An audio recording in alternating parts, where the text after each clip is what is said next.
It's the Brad and John Show. The Brad and John Show for Monday, July 7th. This is the C block, which means we started right around 7:40 or so. We are way late this morning, and it's all John's fault. Right, John? As usual. All John's fault. And by the way, the reason I mentioned the date is because there are a lot of people that listen online, listen live over the air in 104.5. If you can pick it up from the interference from KFUO, but if you can, great for you. But a lot of people listen to it in the future on both bjshow.co, also bjshow.us. John, first off, I have to, once upon a time, working on my meteorology degree, this horrendous situation that happened down in Texas, this flash flood that went through this Christian camp and all these other people killed. I think the death toll is pushing 90 people right now, and there's still people missing. Now they're pointing fingers at the Weather Bureau, okay? And even, was it Kristi Noem came out and said, oh, they're using antiquated equipment. Yeah, just like the FAA, they're using old crap. But the problem is this. We're talking about the weather, okay? And even though you have these highly trained meteorologists who, and I'm not making fun of, they're very, very good at what they do, you can't be right all the time. And the interesting point of this is that there's fingers being pointed at them. They didn't issue enough warnings. Well, the problem with that is that they did issue a lot of warnings. And if you read the whole story on this, a lot of the warnings happened at like 2, 3, 4 o'clock in the morning when everybody's asleep. And at least most people are asleep. Some people aren't, but most people are. We get it. Okay. And so now they're pointing the fingers at the Weather Bureau, the NOAA people. I think that's totally wrong. And the sad part of this is government can't fix everything. You know what I'm saying, John? I do. And I'm guessing when I first saw this, I was just guessing that this will somehow be blamed on Trump, right? And haven't people already started saying, well, Trump has cut so many government jobs under DOGE that it's not a surprise that the Weather Service didn't do its job. Well, already it's funny you should make that up because I read an article that talked about they got rid of 680 people from the Weather Bureau. Most of them were not meteorologists. Most of them, and some of them were office people and stuff like that. The problem with this is that you have a certain amount of technology, and through the years, the prediction of weather has gotten better and better and better. But still, it's, for the most part, unpredictable, okay? Nobody predicted the tornado that was going to, and that was the interesting part of the tornado that hit, Clayton and Richmond Heights and West St. Louis City and the Central West End and North City, and then went into Illinois, because of the fact that that was not a tornado that stayed on the ground for like 80 miles that moved from Rolla into the St. Louis area. It came down out of the clouds somewhat unexpectedly. They saw the rotation, and once again, they gave the warnings. NOAA did their job. The weather boys and girls out there in Weldon Spring did an excellent job. But guess who dropped the ball on that one, John? Well, nobody dropped the ball, Brad. They were getting their personality checked at a DEI camp, right? Right. Nobody was, all the people who were responsible for pushing the siren button in the city like St. Louis. Was it a DEI, the DEI thing they were doing? I think it was an inclusivity training, Brad. I don't know why you have to be so disparaging and call it DEI. What's always fascinating to me, and I know people are going to go, I can't believe he said that. I can't believe he said that. I can't believe he said that. Okay. The Weather Bureau, the meteorologists, in the old days we called it the Weather Bureau. Now it's the Weather Service, wherever they call themselves. Okay. For the most part, meteorologists can't say, if you say to a meteorologist, if we called up Dave Murray in Palm Springs, California, and say, Dave, today is Monday the 7th, on the 12th, I believe the 12th, would 12th be a week from now? No, 12th, it would be... No, the 12th is a Saturday, and then the 19th is a Saturday, yep. 19th is a Saturday. Okay, what's a week from today? What's a week from today? The 14th. 14th, okay. A week from today, Dave Murray, tell us exactly what's going to happen at 8 o'clock on the 14th. Tell us what the temperature is going to be at noon, and tell us exactly how much rain, if we get any rain at all, it's going to happen from 6A to 10A a week from today. And what would Dave Murray say to you? Oh, I can't do that. He'd say, you mean the weather in Palm Springs? That's what he'd say, right? Right. He says, I can predict the weather in L.A., but not because it's always the same. That would be like in San Diego. I can predict the weather in San Diego because it's always the same. But and even to the point where you'd say, hey, I can predict the weather in Phoenix or in Las Vegas because it's always the same. The point being is, how in the world if we have these noodle heads, pointy head guys who are these expert at climate, how in the world can they predict things are going to happen in 5, 10, 15, 20 years from now? If you can't predict a week from now, if you can't predict a 24-hour period from now. I watch the weather very closely on several apps that I have. And I will look at sometimes before I go to bed at night, and it says, nice, beautiful day tomorrow. And then when I wake up in the morning, it shows, there are going to be showers at 10 o'clock. Okay, so in 12 hours, actually less than 12 hours, in like 7 or 8 hours, it changed, and the prediction they gave at 10 o'clock the night before was wrong. Guess what?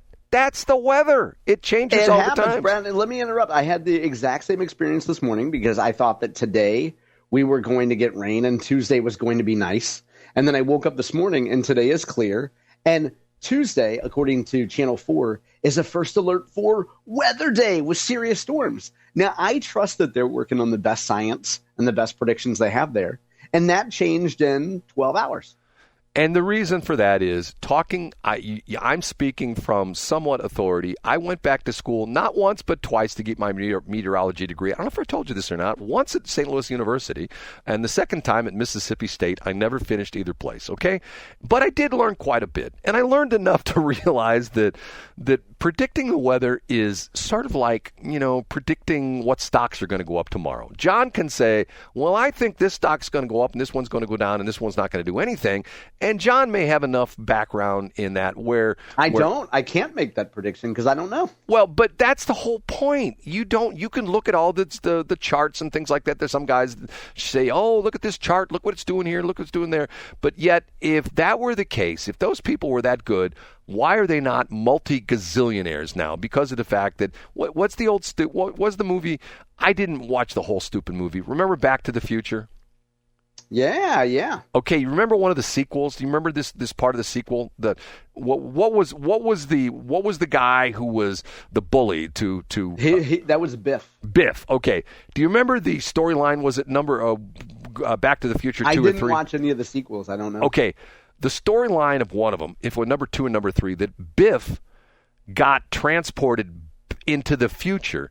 And he bought like a magazine that had all the sports scores in it. So in other words, and it had all sorts of different things. And in other words, he went back to the past and he bet on all these different sports games because he knew how they were going to end. He knew what the scores were going to be. Oh, there you go, Brad. So back to the weather. So he never lost, okay? That's the problem. And going back to the Texas thing, horrible tragedy, and there's going to be finger pointing left and right, but yet you don't know. I mean, and not only that, they talk about that along this river, and it's to the point where we have had the situation here, and if you go back to 1993, where we had the situation, and matter of fact, the crap transmitter site is a perfect example. The original owner of at the time was KSLQ AM, Ken Kenzie, who built a very nice transmitter building down in Crapville, which is now Crapville. It's gone. The only thing that's left is foundation. Why was that, John? Because a wall of water went across the valley down there where the airport is, where Highway 47 crosses from Washington north into Warren County. You go across the floodplain there, and then you go up the hill in Dutso. A wall of water went across that area. A wall of water went across the Chesterfield Bottoms area, okay? A guy that I was doing business with at the time, and this is a very, very sad story. I wish this guy well. I hope he's doing well now. He owned a lawn care company, and he told me the story when he actually cut my grass. We did advertising for him. He cut my grass.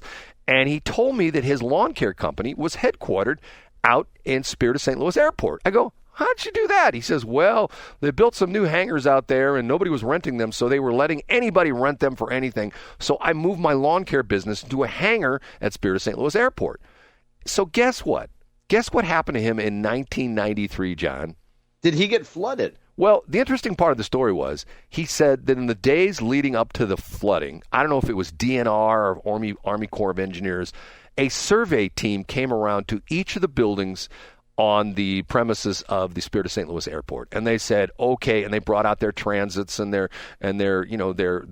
all their surveying equipment, and they said, okay, you're going to get 3 feet of water in this building. So what he did was he took his staff and they had their desks, and what they did was they put all the important stuff. They stacked one desk on top of another desk on top of another desk, and to the point where they put all their records on top of the desk, which was about 8 feet in the air, okay? And because the Army Corps of Engineers, whoever it was, said, you're only going to get 3 feet of water. Guess how many feet of water they got, John? Like 12 feet. Yes, exactly. And at the time, this is an honest-to-God true story. I've never told this story before. At the time, I had a skid steer loader. You know a skid steer loader, like a Bobcat? You know what I'm talking about? I do, yeah. Okay. He called me up after the flood, and he said, Brad, I know you got that skid steer loader. Can I borrow it? And I said, I'll come out and help you. So he made special arrangements for me. I had to go through Checkpoint Charlie. The Chesterfield police were checking everybody who went to the valley. I had a permit. He had a permit issued to me. I took my truck and my trailer with my skid steer loader on it, and I went down and I helped him clean out his hangar, okay? It had like a foot of silt in the hangar because we all know what happened with the, with out there and there's that gumbo. The reason they call it gumbo is because it's a certain kind of dirt. And I cleaned out with my skid steer loader. And then we had a guy, non-OSHA approved, who got up in my bucket. I put the bucket like 12 feet in the air, and the guy pushed the records in boxes onto the bucket of my truck and of my skid steer loader. I loaded it onto the ground, and his records were destroyed. I mean, they were full of salt, the whole bit. And the other thing was the desks, which had maybe weighed 100 pounds or so, were now weighed 500 pounds. You know why, John?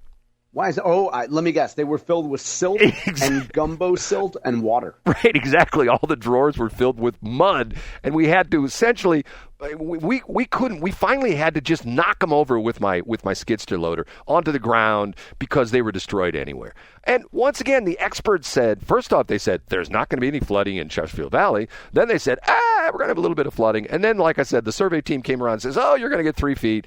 They missed it. You don't screw with Mother Nature. Mother Nature is a very, shall we say, what's the word for someone who changes their mind a lot? Fickle. Fickle. Mother Nature is a very fickle entity to deal with.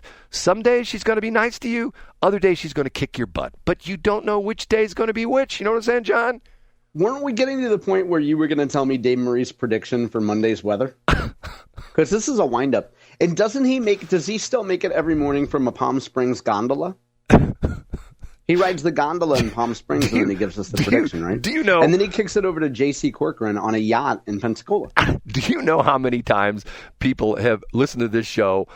Probably the most feedback I get from anything on the show, from you and me, when I mention that Dave Murray lives in Palm Springs, people go like, does he really live in Palm Springs? He does the weather on 97.1 from Palm Springs? I go, yeah, that's where he's at. He doesn't live here anymore. Matter of fact, every once in a while on 97.1, they're talking about, Dave Murphy's going to be here in the studio tomorrow. He's coming into town. What does that tell you? That he doesn't live here anymore. And Your voice is dripping with contempt, Brad. John, once again, one of the sad things about me being in the media business is I've seen behind the curtain and it ain't pretty. You know what I'm saying? I think you could remedy this by reading a fantastic autobiography that we haven't discussed in a few months called Real Life Stories of JC and the Breakfast Club. Well, and Brad, it may have been written 25 years ago, but it does give you a glimpse into the mind of some of St. Louis's top media personalities from the Hildebrand era. John, it's not that I won't read his book. I'm afraid to read his book because you know why? What is that? I'm going to feel very secure in the fact that when I open up that book, a fist's going to come out and punch me in the nose. That's what it's going to do. But you'll finally know the sound of a fist hitting you in the nose. Brad, on social media, have you instigated any fights recently? I don't instigate fights, John. I just ask it, have you done it recently? That's like asking the question, have you beaten your wife lately? No. Brad, have you instigated any fights on Facebook lately? Have any boomers gotten mad about your retirement comments? Or comments about pickleball? He started that whole fight. He started the whole. Well, I did put one this morning. I shouldn't tell the story. That some lady was lamenting the fact that if down along South River Road in St. Charles, they cleared that area out there. There used to be some houses along there, and one guy commented the fact that they were dilapidated houses. I used to go up and down that on my bicycle, believe it or not, in Katy Trail all the time, and think to myself, God, I'd live to live there. Well, they tore all those houses down. And then another woman chimed in and said, well, I live on the old St. Charles County, or the old St. Charles Golf Course on Zumble Road. And you know what I said to her? What'd you say? I said, don't you feel sad or don't you feel bad about the fact that you live on a golf course where there used to be duffers who used to be smoking cigars and oogling at the young girl in the beer cart, and you have caused tens of thousands of golfers not be able to do that anymore. Don't you feel bad about that? What do you think she'll say? I think she'll say, start pronouncing ogling correctly. How do you say it, John? I think that's how she'll say it, Brad. I think it's definitely ogling. I don't think it's oogling, but I could be wrong. Well, but I looked it up in Google, and it said oogle. I think you should ask according to AI and see what according to AI says. John, has that domain been repossessed yet? No, I'm still Has using. Anybody come with a tractor trailer to come pick it up and repossess it? I'm gonna tell you a story that you're gonna roll your eyes when I tell you this story. Okay, we all have some demons in our life, right? We do. Okay, I had a particular demon in my life for quite some time now. And I went on ChatGPT and I asked ChatGPT a question. And it gave me, I swear this is a true story, it gave me 5 things I should change in my life. And I have to tell you, after I read that, after the first couple times, I thought to myself, OMG, I just saved weeks of therapy, maybe months of therapy, and it spoke to me. And of those 5 things, I've instituted 4 of them, and the 5th one will come tonight. Is it? Are you taking a vow of no oogling? All I'm saying is that I have become more and more every day. I love AI. I just love AI. I used it here's a perfect example. We're going late. I have a logo that I was using, which is a color logo, and I was printing something in black and white.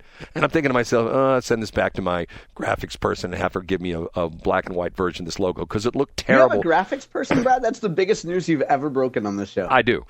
So anyway, so I thought to myself, you know what? I'm just going to go on ChatGPT and say, hey, see this logo? It's color. Can you give me a black and white version of it? A minute later, it was done, and it was perfect. I'm thinking to myself, I love this AI. It's wonderful. It's not the worst thing in the world, Brad. Brad, can you introduce me to your graphics girl sometime? I want to see what Asian country she's a AI simulator from. You know what? If I sent you her picture, which she has online, of course, it's probably not her. It's definitely not her. It's definitely an AI image. But let me tell you, if you would be traveling to the Philippines, is all I can tell you. Hey, John, say goodbye. See you tomorrow.